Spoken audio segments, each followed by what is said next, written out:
Hello friend, आप लोगों का स्वागत है आपके इस अच्छे से यूट्यूब परिवार पाठशाला एकेडमी में। कैसे हैं आप लोग? आशा करते हैं आप लोग अच्छे होंगे, स्वस्थ होंगे और मन लगाकर पढ़ाई में लगे हुए होंगे और मैट्रिक परीक्षा की तैयारी बहुत मेहनत करके कर रहे होंगे। आज हम लोग पढ़ेंगे प्रकाश का परावर्तन का तीसरा लेक्चर हम लोग देखेंगे। ठीक है, तो प्रकाश का परावर्तन हो चुका था। ठीक है, प्रकाश का परावर्तन क्या है और उसमें कुछ नियम थे। तो पहले आप लोग शेयर कर दीजिए इस वीडियो को और लाइक कर दीजिएगा अच्छा लगेगा तो, और नए हैं तो चैनल को सब्सक्राइब करना मत भूलिएगा। ठीक है, क्योंकि आप लोगों का ये वीडियो मिलता रहेगा 10th क्लास की सभी वीडियो। ठीक है, तो हम लोग आज क्या पढ़ेंगे? आज का लेक्चर है, आज का लेक्चर कौन है? आज का लेक्चर नंबर 3 है। तो आज प्रकाश का परावर्तन, प्रकाश का परावर्तन पहला चैप्टर है किसका? फिजिक्स का, फिजिक्स का। ठीक है, तो आप आशा करते हैं आप लोगों को अच्छा लगेगा। ठीक है, तो लाइक कर दिएगा और चैनल को सब्सक्राइब करना मत भूलिएगा। चलिए हम लोग आगे बढ़ जाते हैं। हम कल कहाँ तक देख लिए थे? अगले वीडियो में देख लिए थे पदार्थ के बारे में। ठीक है, अब चलते हैं पदार्थ के प्रकाश का परावर्तन भी देख लिए थे। ठीक है, उसका सभी डिफाइन भी देख लिए थे। आपतित किरण क्या होता है, परावर्तित किरण क्या होता है, ये चीज़ अभिलंब सब कुछ हम लोग देख चुके थे। अब हम लोग चलेंगे क्या? प्रकाश के परावर्तन के कितने नियम होते हैं। ठीक है, प्रकाश का परावर्तन के कितने नियम होते हैं। तो पहले प्रकाश का परावर्तन के नियम क्या है? ठीक है, प्रकाश के परावर्तन के नियम क्या हैं? तो प्रकाश का परावर्तन का नियम, प्रकाश का परावर्तन का नियम, प्रकाश का परावर्तन का नियम ये क्या है? प्रकाश के परावर्तन का नियम क्या है? तो देखें, तो प्रकाश के परावर्तन का नियम क्या है? जब प्रकाश की किरणें किसी सतह से टकराकर किसी सतह से टकराकर जिस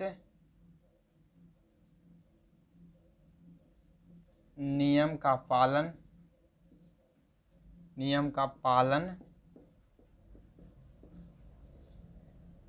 करते हुए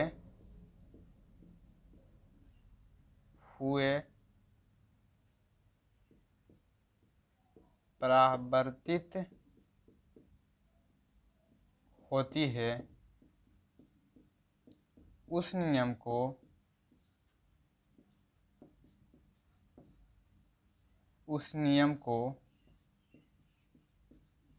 प्रकाश का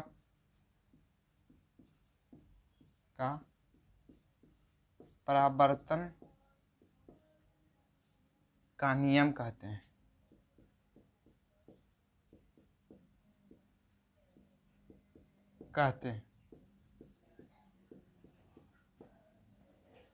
प्रकाश, जब प्रकाश की किरण किसी सतह से टकराकर जो प्रकाश का परावर्तन है, ठीक है, जो प्रकाश का परावर्तन है वही है उसका नियम, वही नियम कहता। प्रकाश की किरणें किसी सतह से टकराकर जिस नियम का, मतलब जिस नियम का पालन करते हुए, ठीक है, जैसे कि कोई सतह है, ठीक है, यहाँ से कोई किरण आ रहा है, यहाँ से टकरा कर जा रहा है, तो इस नियम का जो पालन करते हुए जो परावर्तित होकर किरण निकल रहा है, उस नियम को ही क्या कहते हैं? प्रकाश का परावर्तन का नियम कहते हैं। ठीक है, ये आप लोगों का क्या हो गया? आपतित आपतित किरण किरण, ये हो गया परावर्तित किरण, और बीच में हम लोग देते हैं नॉर्मल, इसको अभिलंब कहते हैं, अभिलंब। आप लोग इसका इंग्लिश जानते हैं, ठीक है। ठीक, तो ये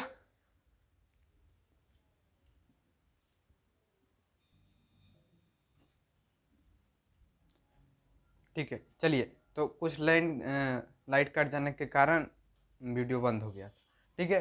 तो आप लोग को क्या बता रहे थे हम, जब प्रकाश की किरणें किसी सतह से टकराकर जिस नियम का पालन करते हुए परावर्तित हो जाती है, उसी नियम को प्रकाश का परावर्तन का नियम कहते हैं। अब ये इस नियम में ये दो नियम दो प्रकार के होते हैं, ये नियम, ठीक है, दो प्रकार के होते हैं। प्रकाश परावर्तन का नियम, प्रकाश के परावर्तन के दो नियम होते हैं, नियम होते हैं। पहला में क्या है, तो पहला में क्या होता है, आपतित किरण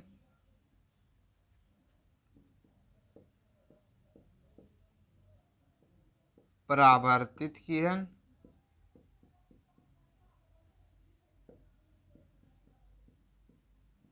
और अभिलंब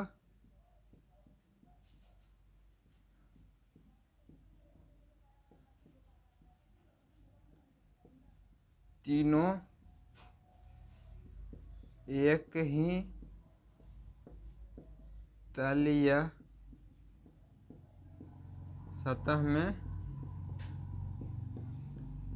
होता है।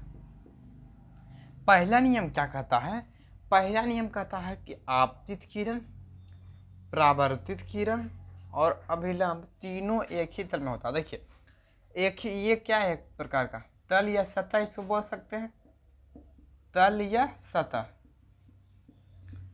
तो आपतित किरण, परावर्तित किरण और अभिलंब तीनों एक ही सतह पर होगा। देखिए, तीनों एक ही सतह पर मिल रहा है, यहाँ से आपतित किरण आ रहा है, यहाँ पर मिल रहा है, यही तो सतह है, इसके पार तो नहीं जा रहा है, यहाँ से इधर से लौट के इधर ही चल जा रहा है, ये भी यहाँ पर ही मिल रहा है, ये भी यहाँ पर ही मिल रहा है, ठीक है, अभिलंब भी यहाँ पर मिल रहा है। इस नियम को पहला नियम हो गया। आपतित किरण, परावर्तित किरण और अभिलंब तीनों एक ही तल में होता है, एक ही सतह पर होता है। देखिए, यहाँ पर साबित हो गया कि सब एक ही सतह पर मिल रहा, ठीक है। आशा करते हैं आप लोग को समझ में आ रहा हो। अब देखिए, यहाँ पर हम इसको कल बताए थे कि एंगल आई होता है और इसको कहते हैं एंगल आर, एंगल आर। तो दूसरा नियम में हम लोग क्या लिखेंगे, आपतन कोण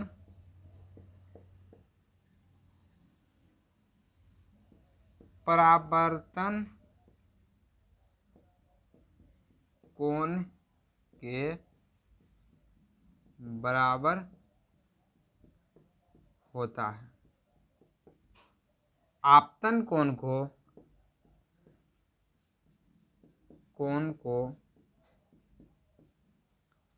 एंगल आई तथा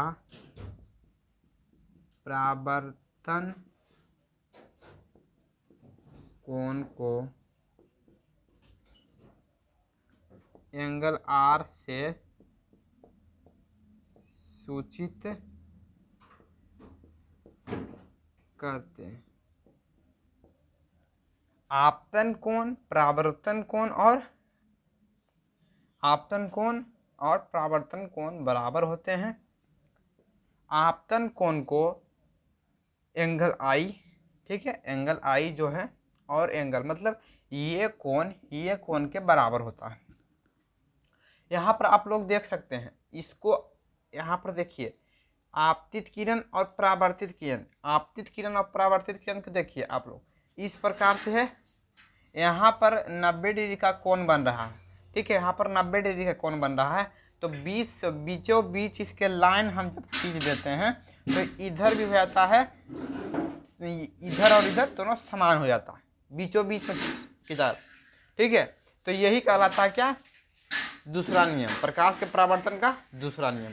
एंगल आई बराबर होगा एंगल आर, ये दोनों कोण बराबर होगा, जब भी होगा तो बराबर होगा। ठीक है, ये आपतन कोण इसको किससे डिनोट करते हैं, एंगल आई और एंगल आर।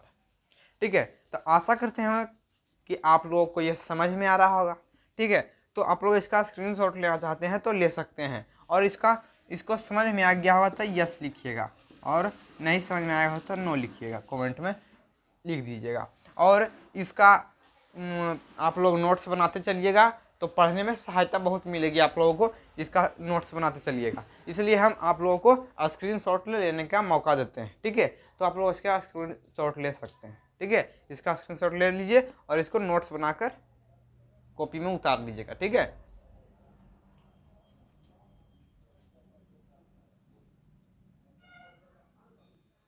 चलिए तो हम लोग नेक्स्ट स्लाइड में आ जाते हैं। अब हम लोगों का क्या है, अब हम लोग का अगला टॉपिक है विचलन क्या होता है। ठीक है, विचलन कोण, विचलन कोण नाम से ही पता चल रहा होगा, विचलन मतलब बीच वाला कोण। ठीक है, तो विचलन कोण क्या होता है ये देखेंगे हम। तो इसको क्वेश्चन में कर लीजिए, जितना भी आप लोग को लिखाया जा रहा है वो सब क्वेश्चन में आ सकते हैं, तो आप लोग पढ़ लीजिएगा ये सब। ठीक है, और जो ये था अभी इसके पीछे हम बताएं कि प्रकाश के परावर्तन के नियम, तो ये 2 नंबर में पूछे जा सकते हैं आप लोगों को, तो बढ़िया तरीके से आप लोग इसको याद कर सकते हैं, बढ़िया से याद रख सकते हैं। ठीक है, बढ़िया से, कोई दिक्कत नहीं होगा इसमें, बहुत ही आसान नियम है वो। ठीक है, चलिए विचलन कोण,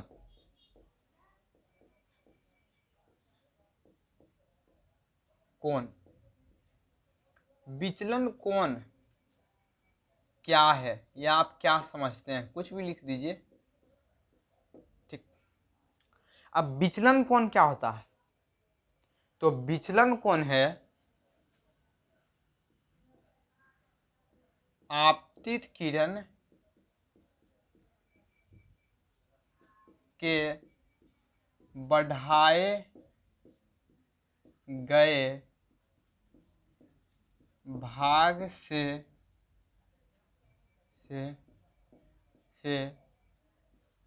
परावर्तित किरण के बीच बने कोण को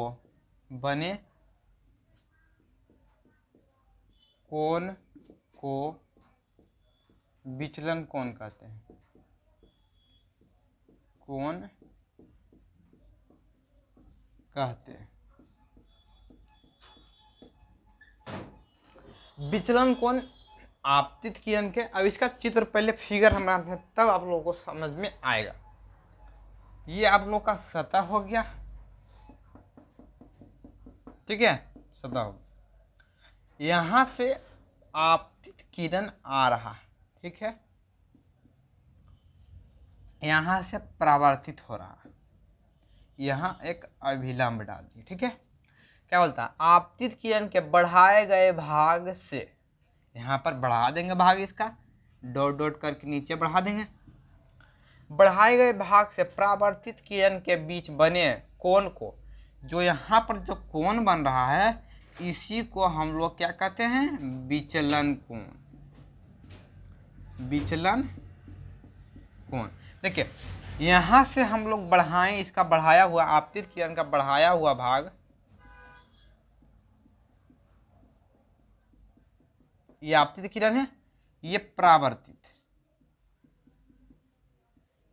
किरण, तो ये बढ़ाया गया भाग ये है। ठीक है, इधर बढ़ गया, ये काल्पनिक है इसलिए हम डॉट डॉट करके खींचे, और परावर्तित किरण के बीच जो बने कोण को विचलन कोण कहते हैं, विचलन कोण कहते हैं। ठीक है, तो यहाँ पर जो कोण बनेगा इसी को हम लोग विचलन कोण कहते हैं। ठीक, इसको हम लोग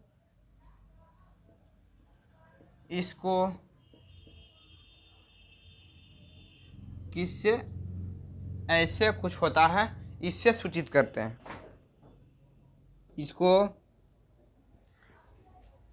इसको डेल डेल इसको डेल कहते हैं। डेल से सूचित किया जाता।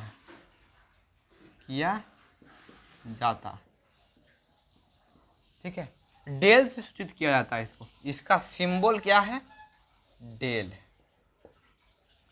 ठीक है, इसका सिंबल क्या है? डेल। आशा करते हैं आप लोगों को ये समझ में आ रहा होगा। तो इसका ये सिंबल आप लोग याद रख लीजिएगा। डेल किसका सिंबल है?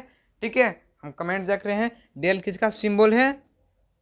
विचलन कोण का। ठीक है,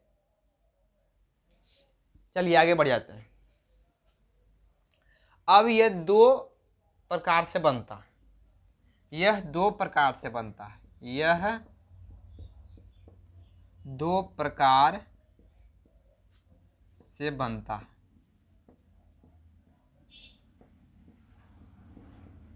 यह दो प्रकार से बनता है। दो इसका प्रकार है। पहला, घड़ी की दिशा। दूसरा, घड़ी के विपरीत दिशा।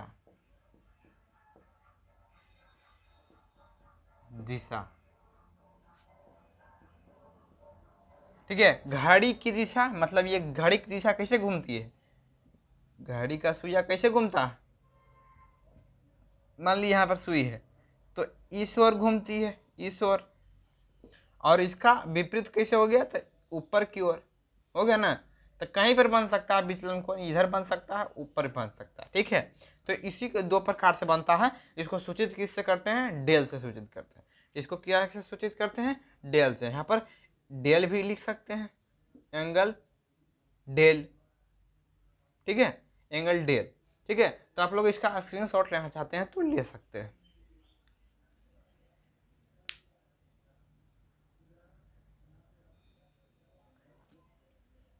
अब हम लोग विचलन कोण पर कोई कुछ क्वेश्चन करेंगे। ठीक है, तो लिखा हुआ क्वेश्चन में है, यदि आपतन कोण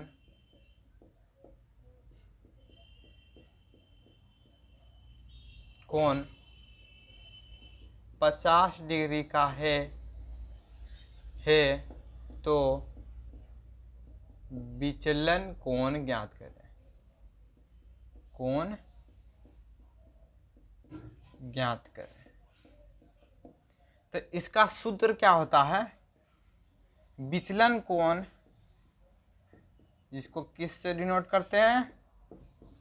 डेल से। क्या था? डेल। इसका सूत्र होता है 180 माइनस 2i। आई किसको कहते हैं? आपतन कोण को। तो इसका लगाएंगे 180 माइनस 2 इंटू आई का मान 50।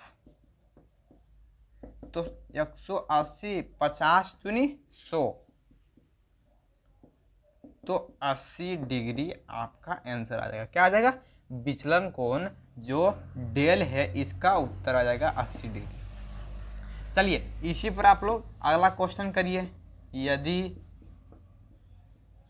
आपतन कोण 60 डिग्री है तो विचलन कोण ज्ञात करें। इसका आप लोग सॉल्यूशन करिए इसका सॉल्यूशन। हम कमेंट देख रहे हैं, आप लोग इसका उत्तर दीजिएगा।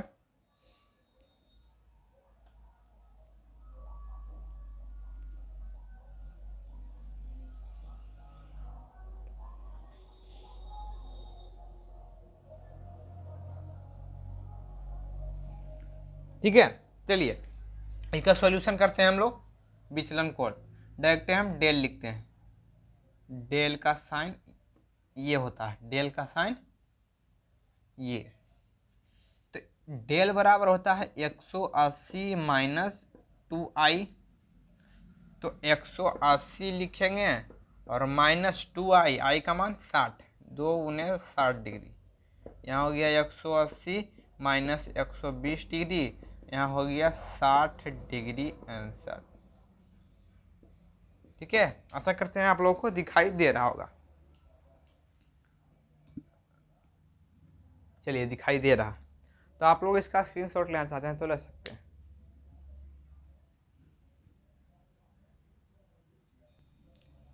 चलिए, अब हम नेक्स्ट टॉपिक में बढ़ जाते हैं। ठीक है, तो अब अगला हमारा टॉपिक है विचलन कोण के बारे में। हम देख लिए विचलन कोण क्या होता है।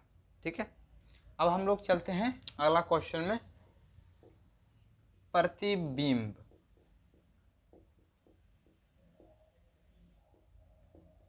क्या है? प्रतिबिंब से आप क्या समझते हैं? तो प्रतिबिंब क्या होता है? किसी वस्तु की छाया। ठीक है, इससे भी हम लोग समझ सकते हैं। तो इसका परिभाषा हम लोग क्या लिखेंगे? ठीक है, किसी बिंदु स्रोत से आती प्रकाश की किरणें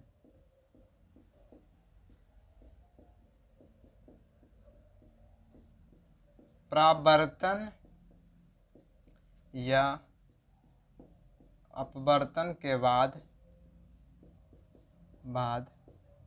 जिस बिंदु पर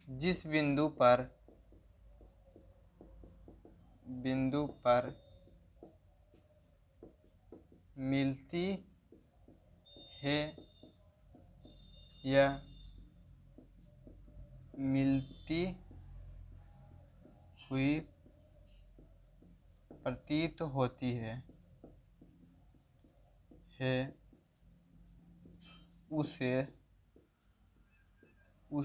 उसे उस बिंदु का प्रतिबिंब कहते हैं। ठीक है, किसी बिंदु स्रोत से आती प्रकाश की किरणें परावर्तन या अपवर्तन के बाद जिस बिंदु पर मिलती है या मिलती हुई प्रतीत होती है उस बिंदु को प्रतिबिंब कहते हैं। यहाँ पर देखिए, परावर्तन और अपवर्तन के बाद, ठीक है, जिस बिंदु पर मिलती है, यहाँ पर मिल रहा या मिलता हुआ प्रतीत होगा, उसी को हम लोग प्रतिबिंब कहते हैं। जैसे कोई सतह है, यहाँ से कोई किरण आया यहाँ पर से, तो यहाँ पर से जो किरण गया यह भी प्रतिबिंब है। मतलब यहाँ पर मान लीजिए यहाँ पर कोई वस्तु हम रख देते हैं और इससे हम लाइट गुजारते हैं, किरण को गुजारते हैं, तो ये एक प्रतिबिंब हो गया और इससे टकरा कर यहाँ पर एक प्रतिबिंब बनेगा। ठीक है, तो उसी कहते हैं मिलता हुआ प्रतीत होगा या बिंदु पर मिलता हुआ या मिलता हुआ प्रतीत होगा। ठीक है, मिलता है या मिलता हुआ प्रतीत होगा। ठीक है, मिलता है, मिल भी सकता है और प्रतीत भी हो सकता है। देखने में भी लग सकता है कि मिल रहा है। प्रतीत होना मतलब क्या हो रहा है? मिल रहा है। ठीक है, ये हो गया। चलिए इसको हम लोग मिटाते हैं।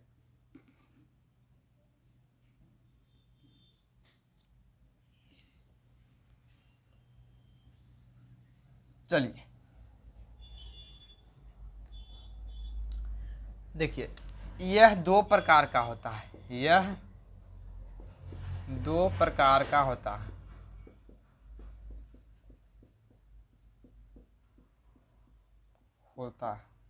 पहला वास्तविक प्रतिबिंब, दूसरा काल्पनिक।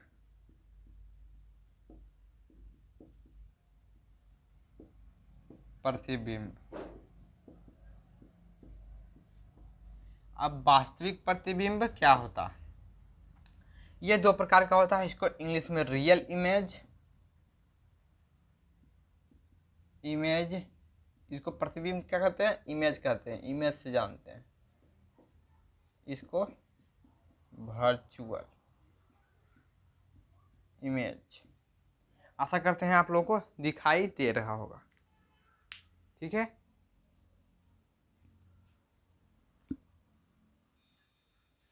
चलिए, तो हम लोग क्या देख रहे थे, वास्तविक प्रतिबिंब। तो वास्तविक प्रतिबिंब क्या है? प्रतिबिंब क्या है? तो किसी बिंदु स्रोत से, किसी बिंदु स्रोत से आती प्रकाश की किरणें कितने परावर्तन या अपवर्तन के बाद जिस बिंदु पर मिलती है, जिस बिंदु पर मिलती है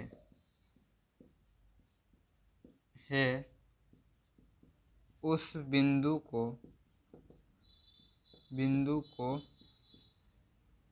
वस्तु का वास्तविक प्रतिबिंब कहते हैं।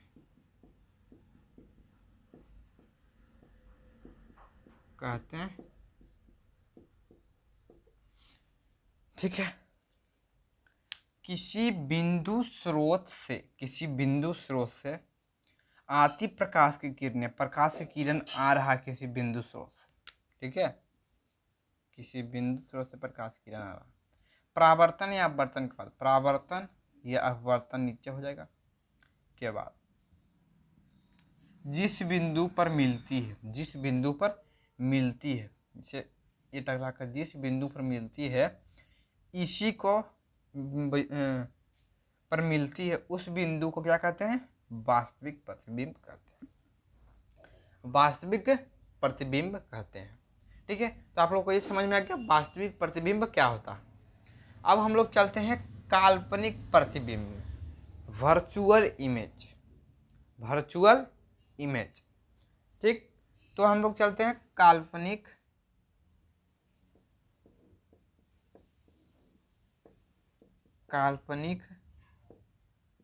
प्रतिबिंब क्या? तो काल्पनिक प्रतिबिंब क्या है? किसी बिंदु स्रोत से आती प्रकाश की किरणें परावर्तन या अपवर्तन के बाद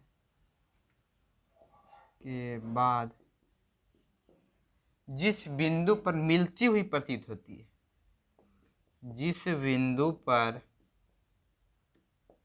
पर मिलती हुई प्रतीत होती है,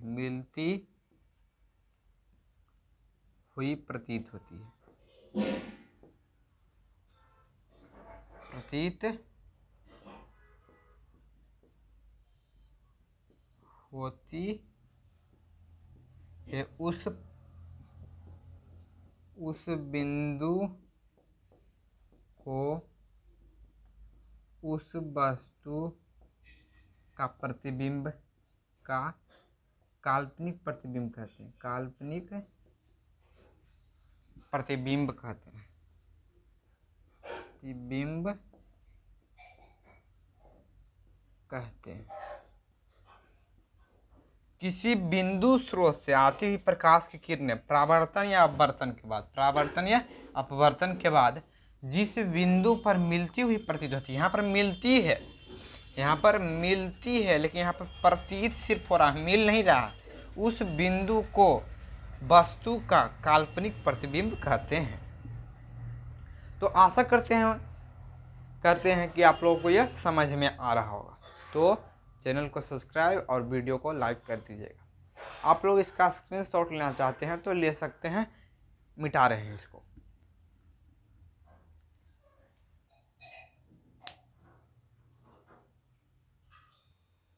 चलिए हम लोग आगे नेक्स्ट स्लाइड में बढ़ जाते हैं। अब हम लोगों का क्या है टॉपिक, अगला टॉपिक है, अगला क्वेश्चन क्या होगा, वास्तविक प्रतिबिंब और काल्पनिक प्रतिबिंब में और अंतर। ठीक है, difference between real image and virtual image. ठीक है, तो वास्तविक और काल्पनिक प्रतिबिंब में अंतर। वास्तविक और काल्पनिक प्रतिबिंब में अंतर। तो आप लोग अंतर कैसे लिखते हैं, सिर्फ डिफाइन लिख के छोड़ देते हैं? तो नहीं, ऐसा नहीं करना है। पहले हम लोगों को लिख देना है कि वास्तविक और काल्पनिक प्रतिबिंब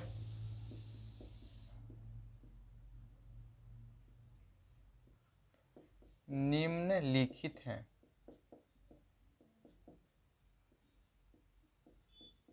ठीक है, तो आपको इस प्रकार से लिखना है, वास्तविक और काल्पनिक प्रतिबिंब के निम्नलिखित अंतर हैं। यह अंतर निम्नलिखित हैं, निम्नलिखित अंतर हैं, अंतर हैं।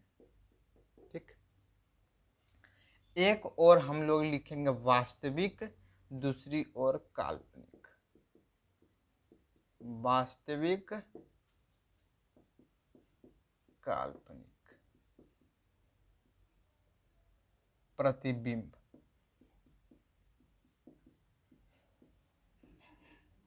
प्रतिबिंब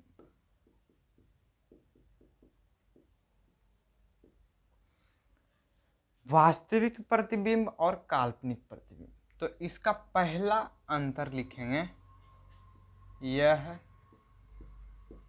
वास्तविक कटान से बनता है।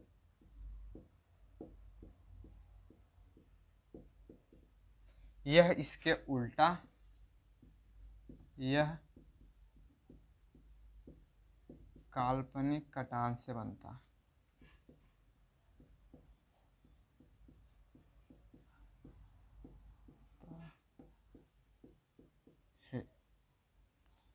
दूसरा, यह हमेशा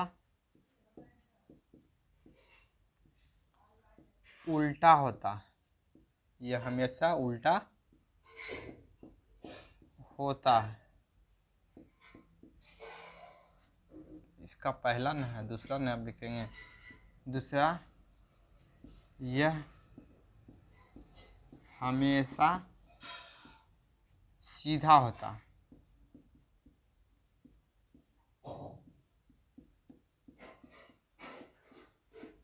ठीक है, मतलब इसमें वस्तु क्या होगा, उल्टा रहेगा, इसमें वस्तु सीधा रहेगा। ठीक, तीसरा, इसे पर्दे पर उतारा जा सकता है, पर उतारा जा सकता है, इसे पर्दे पर उतारा जा सकता है।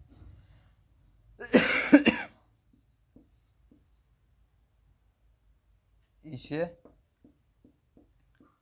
पर्दे पर उतारा नहीं जा सकता।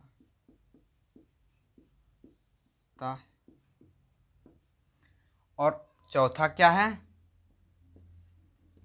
यह दर्पण के आगे बनता है, यह दर्पण के आगे बनता है।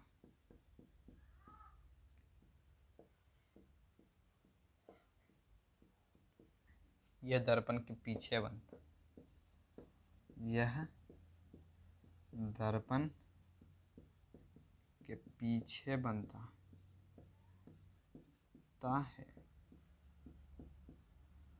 ठीक है, तो हम एक एक करके चलते हैं। यह वास्तविक कटान से बनता, वास्तविक प्रतिबिंब है तो वास्तविक कटान से ही बनेगा। ठीक है, काल्पनिक में क्या हो जाएगा, यह काल्पनिक कटान से बनता है, काल्पनिक है काल्पनिक कटान से ही बनेगा। यह हमेशा उल्टा होता है, वास्तव में उल्टा सब कुछ होता है।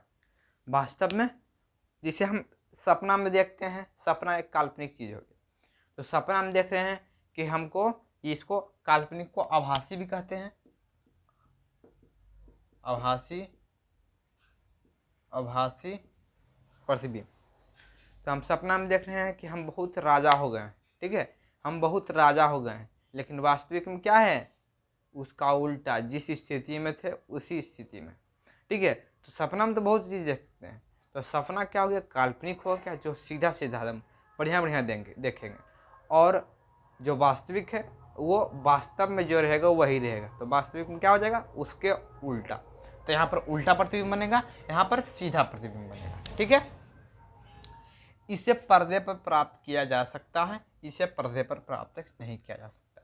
इसको हम पर्दा पर उतार सकते हैं, इसको हम पर्दा पर नहीं उतार सकते। अब ये जो उल्टा जो बनता है प्रतिबिंब, वास्तविक प्रतिबिंब, यह दर्पण के आगे बनता है, दर्पण लेंस कुछ भी उसके आगे बनता है, और ये दर्पण के पीछे बनता है, ये दर्पण के पीछे बनता है। तो आशा करते हैं कि आप लोगों को यह समझ में आया होगा, और यह क्वेश्चन 5 मार्क्स और 2 मार्क्स में भी पूछ सकता है, मतलब कुछ में भी पूछ सकता है, 5 नंबर या 10 नंबर। ठीक है, तो आप लोग इसको बढ़िया तरीके से याद रखिएगा, तब ये क्वेश्चन आप लोग परीक्षा में बना सकते हैं। ठीक है, तो आप लोग इसका स्क्रीनशॉट लेना चाहते हैं तो ले सकते हैं।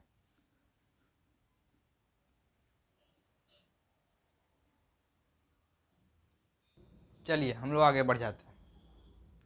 ठीक है, चलिए अब हम लोग चलेंगे, दर्पण क्या है।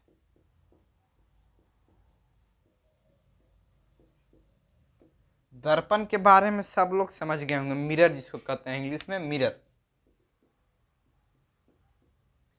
जो आईनमा देखते हैं आप लोग, आईना, उसी को कहते हैं क्या, मिरर कहते हैं।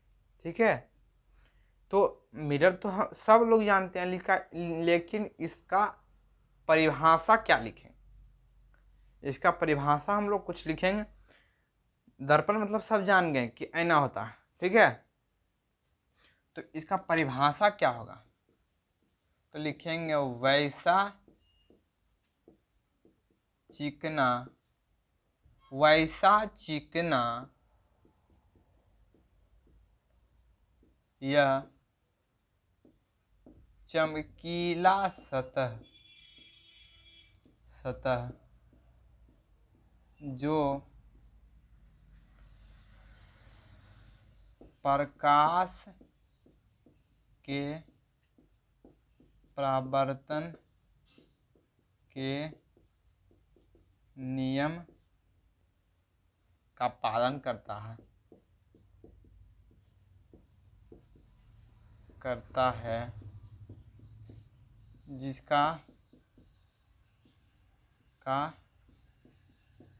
जिसका एक ओर हमेशा रंगा होता है, हमेशा रंगा होता है, उसे दर्पण कहते हैं, उसे मिरर, दर्पण मिरर कहते हैं। देखिए हम लोग आईना देखते हैं, लेकिन उसका परिभाषा क्या है, देखिए इतना बड़ा है, तो इतना बड़ा कुछ नहीं है, इसको सिर्फ समझने का की बात है।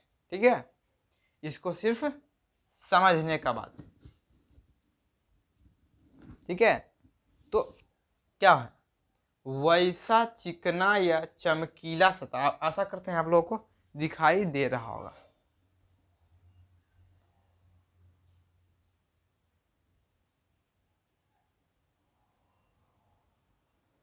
चलिए, तो वैसा चिकना या चमकीला सतह, यह जो था यहाँ पर वैसा चिकना, देखिए वैसा चिकना, ये चिकना रहना चाहिए, खुरदरा नहीं रहना चाहिए, ऐसा नहीं रहना चाहिए। ऐसा रहेगा तो क्या होगा, ये दर्पण नहीं है। दर्पण है मतलब टूटा फूटा कुछ भी रह सकता है, लेकिन यहाँ पर किरण रिफ्लेक्ट बढ़िया से नहीं हो पाएगा, बढ़िया से रिफ्लेक्ट नहीं हो पाएगा।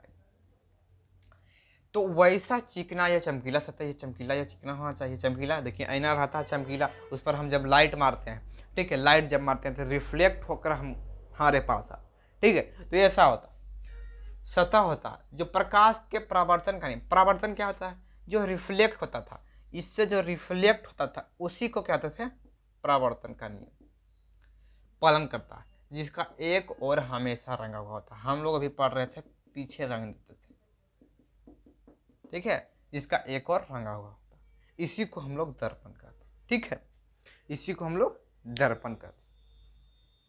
अब दर्पण बहुत प्रकार के होते हैं, ठीक है, बहुत प्रकार के होते हैं। तो दर्पण कितने प्रकार के होते हैं, इसको हम लोग मिटा देते हैं, ठीक है, इसको मिटा देते हैं।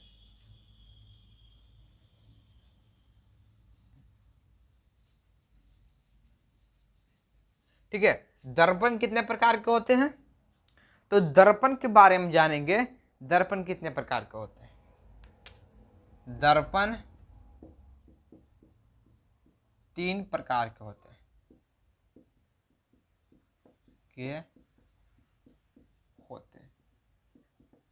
पहला में हो गया समतल दर्पण, जो हम लोग देखते हैं ऐना वाला, एकदम झाड़ उड़ के जाते हैं, एकदम हीरो बन के जाते हैं, तो उसी को कहते हैं समतल दर्पण, ठीक है।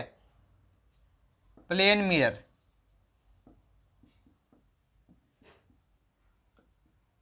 दूसरा में अवतल दर्पण, कॉनकेव मिरर, और तीसरा उत्तल दर्पण, कॉन्वेक्स मिरर। अब आप लोगों से पूछेगा कि गोलीय दर्पण कितने प्रकार के होते हैं, तो गोलीय दर्पण यही दोनों होता है, गोलीय दर्पण, गोलीय दर्पण। तो पहले हम लोग गोलीय दर्पण के बारे में देख लेते हैं, फिर दर्पण के बारे में चलेंगे, ठीक है। यहाँ पर गोलीय दर्पण, ठीक,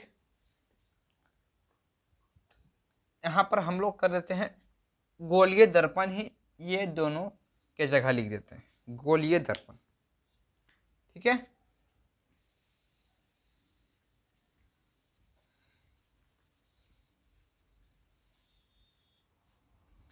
गोलीय दर्पण, अब गोलीय दर्पण में दूसरा में गोलीय दर्पण,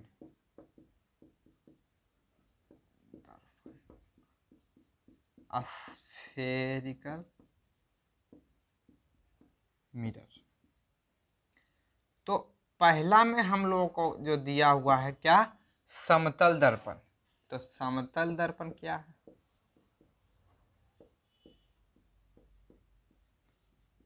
समतल दर्पण क्या है, तो वे दर्पण जिसका परावर्तक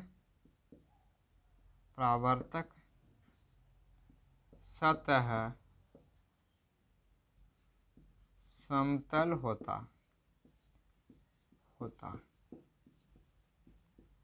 जिसका परावर्तक सतह, जो हम लोग अभी देख रहे थे, ये सब समतल दर्पण था, जिसका परावर्तक सतह एकदम समतल रहेगा, एकदम समान रहेगा, बराबर रहेगा, जिसका बराबर रहेगा। देखें यहाँ पर जो हम लोग ऐना देखते हैं वो क्या होता है, एक समान रहता है, कहीं पर गड्ढा और छेद कहीं पर कुछ नहीं रहता, समान रहता, उसी को समतल दर्पण कहते हैं, जो हम लोग देखते हैं।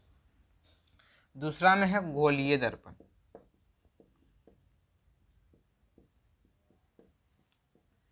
तो वे दर्पण जिसका परावर्तक सतह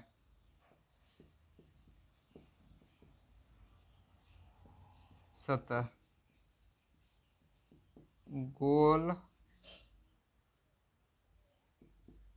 होता, इसका गोल होगा, परावर्तक सतह गोल होगा, परावर्तक सतह गोल होगा।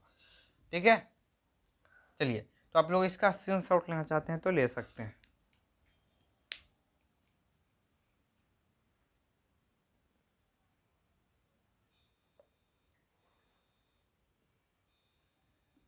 चलिए हम लोग नेक्स्ट स्लाइड में बढ़ जाते हैं। अब गोलीय दर्पण हो गया। अब गोलीय दर्पण के कितने प्रकार हैं? ठीक है, गोलीय दर्पण के कितने प्रकार हैं? गोलीय दर्पण दो प्रकार के होते हैं, दो प्रकार के होते हैं। कौन कौन? जो अभी हम लोग नाम लिखे थे, अवतल दर्पण, दूसरा उत्तल दर्पण,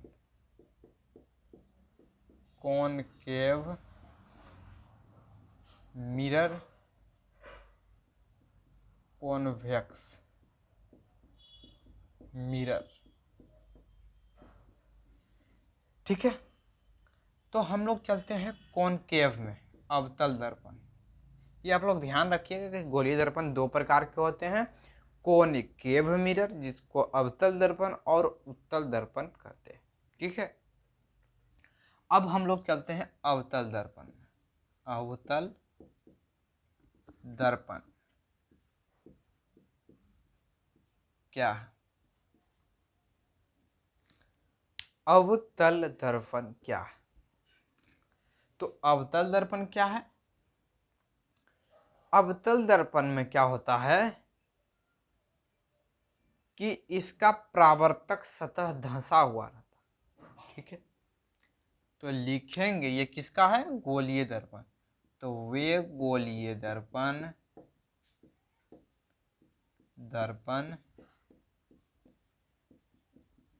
जिसका परावर्तक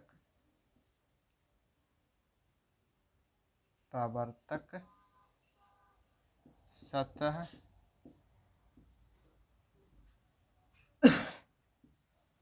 धंसा हो, वे दर्पण अवतल दर्पण कहलाते हैं। इसका फिगर क्या होता है? तो ये दर्पण हो गया आप लोगों का अवतल दर्पण, इसका परावर्तक सतह धंसा हुआ रहता है। देखिए ये है, इसके जो ये गड्ढा नियन दिखाई दे रहा है धंसा हुआ, यही है इसका परावर्तक सतह। ये सब है, ये इधर से रंगा हुआ है। ठीक है, इसलिए हम इसे कर दिए। ठीक, तो ये हो गया आप लोगों का परावर्तक सतह। ठीक, इसमें इसका फिगर बना लीजिएगा। यहाँ पर होता है पोल, ध्रुव। यहाँ पर फोकस होता है, यहाँ पर सेंटर होता है, और सबसे लास्ट में अनंत। ठीक है, ये द्वारक कहलाता है। ठीक, तो ये सब आप लोग इसका लिख लीजिएगा, इसको ऐसे। अब हम लोग चलते हैं उत्तल दर्पण। उत्तल दर्पण क्या इसको इंग्लिश में बोलते हैं? Convex mirror. ठीक, उत्तल दर्पण क्या होता है? ठीक है, आशा करते हैं आप लोगों को दिखाई दे रहा हो। उत्तल दर्पण क्या होता है?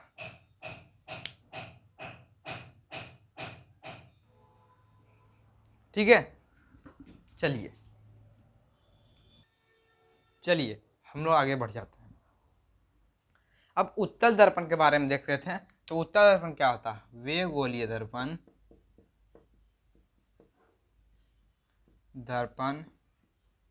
जिसका परावर्तक सतह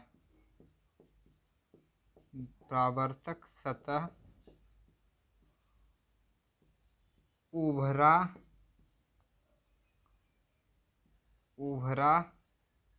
हो, वे गोलीय दर्पण, उत्तल दर्पण कहलाते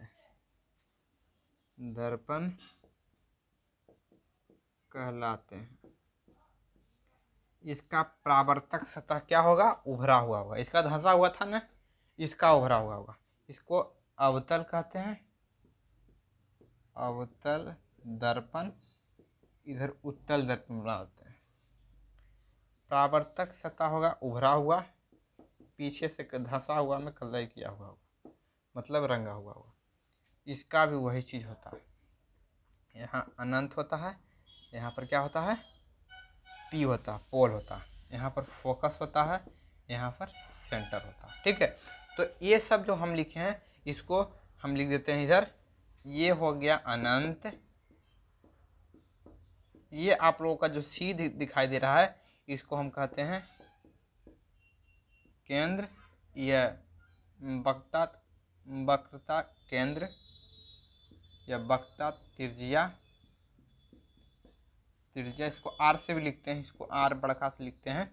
और एफ जो है, एफ हो गया फोकस दूरी।